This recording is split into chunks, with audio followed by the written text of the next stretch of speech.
என்ன மாப்பிள்ள நடந்து போயிட்டு இருக்க? ஆமாம்மா, ஊருக்கு போயிட்டு வந்தேன். சரி வா, இறக்கி விட்றேன். இல்லை அம்மா, இருக்கட்டும்மா. ஏரியா வாயா போமா.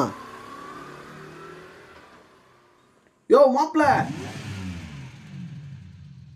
என்ன மாப்பிள்ள கூப்பிட கூப்பிட போயிட்டு இருக்க? இல்லை அம்மா, ஒரு வேலையாக போயிட்டு இருக்கேன். அன்னைக்கு நீ ஊர்ல இருந்து வந்தப்ப நான்லாம் இறக்கி விட்டேனா இல்லையா?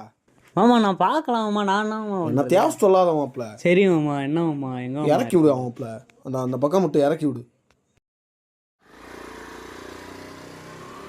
Many months later. மா வந்துக்கிட்டு இருக்கேம்மா, வைம்மா. நச நச நசன்னு மாப்பிள்ள மாப்பிள்ள அந்த முக்கில் மட்டும் இறக்கி விட்டுருங்க. இல்லை அம்மா, வேலை இருக்குது, அர்ஜென்ட்டாக போகணும். என்னயா நான் அன்னைக்கெல்லாம் உன்னை இறக்கி விட்டேனா இல்லையா? யோ மயிறு, என்னடா பொசுக்கு மரியாதை பேசிவிட்ட? இறங்கியா வந்து ஒரு தடவை இறக்கி விட்டுட்டு